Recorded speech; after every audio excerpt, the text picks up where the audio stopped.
Quentin Tarantino loves westerns, always has. You can see it in his movies, little nods, borrowed shots, even full-on riffs on classic western tropes. And then, of course, he went all in with Django Unchained and The Hateful Eight, following in the footsteps of his favorite directors like Howard Hawks and Sergio Leone. And Django Unchained didn't just make money, it became the highest-grossing western ever. So yeah, Tarantino knows his westerns. And when he says these are the 3 best westerns of all time, you listen. Let's get into it. By the late 1950s, Howard Hawks was in a slump. His last film, Land of the Pharaohs, had flopped, and he hadn't directed anything in 4 years. At that point, he started wondering if he'd lost it. Then he came back with Rio Bravo, and not only did he prove himself wrong, he made one of the greatest westerns of all time. This was a turning point for John Wayne, too. After The Searchers, he had actually stepped away from westerns for a while, but nothing he made in the meantime really stuck.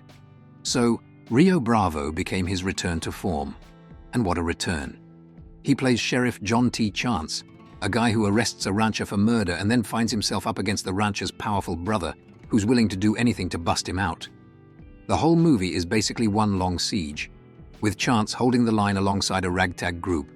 Dean Martin as the drunk deputy, Ricky Nelson as the young gunslinger, Walter Brennan as the cranky old sidekick, and Angie Dickinson as the sharp-tongued love interest.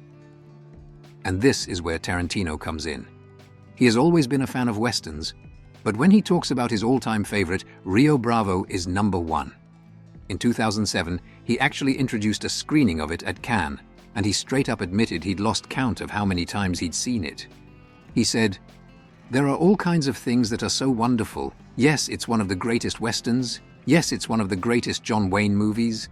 Yes, it's one of the greatest Howard Hawks films, but it also fits into another genre. It's one of the great hangout movies." Howard Hawks himself had pretty strong feelings about what a western should be, and Rio Bravo was actually his response to a movie he hated, High Noon. He thought that movie was nonsense. He once said, "I didn't think a good sheriff was going to go running around town like a chicken with his head off asking for help. And finally, his Quaker wife had to save him. That isn't my idea of a good Western sheriff." And yeah, it's kind of ironic. High Noon was all about a sheriff begging for help. Rio Bravo is about a sheriff refusing help. Both movies became classics, but for completely different reasons. High Noon cleaned up at the Oscars, won Best Actor for Gary Cooper, and became this Cold War allegory about standing up to oppression. Meanwhile, Rio Bravo took a totally different approach. No lone hero, no desperate pleading, just competence, camaraderie, and a sheriff who actually has his act together. Roger Ebert put it best. He said, "To watch Rio Bravo is to see a master craftsman at work. The film is seamless. There is not a shot that is wrong. It is uncommonly absorbing, and the 141-minute running time flows past like running water. It contains one of John Wayne's best performances." Tarantino agrees. For him, Rio Bravo isn't just one of the best westerns, it's the best.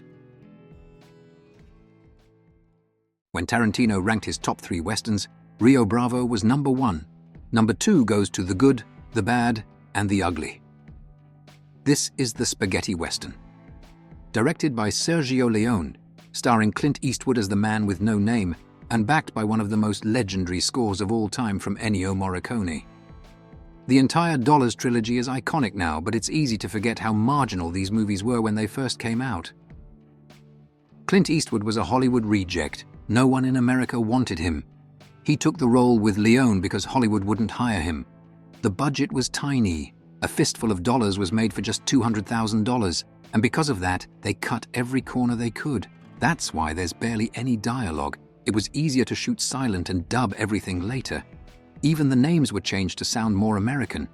Leone was credited as Bob Robertson, Morricone as Dan Savio. But the thing that makes The Good, The Bad, and The Ugly so special is Leone's style. He did not care about realism. Roger Ebert put it perfectly when he said, "Leone cares not at all about the practical or the plausible, and builds his great film on the rubbish of Western movie cliches, using style to elevate Drek into art." And finally, Tarantino's third favorite Western is one that doesn't get talked about nearly as much: One-Eyed Jacks. This is the only film Marlon Brando ever directed, and it's got one of the wildest production stories of any Western. Originally, Stanley Kubrick was supposed to direct this. The studio had legendary screenwriters like Sam Peckinpah and Rod Serling working on it. But then, everything fell apart. Kubrick walked away just 2 weeks before shooting. Brando took over. He fired Peckinpah, and what was supposed to be a 3-month shoot dragged into 6 months. The final result was kind of a mess. It got a mixed reaction when it came out, and Brando never directed again. But over time, the film started to build a reputation. And it's got 2 major fans: Quentin Tarantino and Martin Scorsese. Scorsese actually helped restore One-Eyed Jacks in 2016, bringing it back in stunning 4K.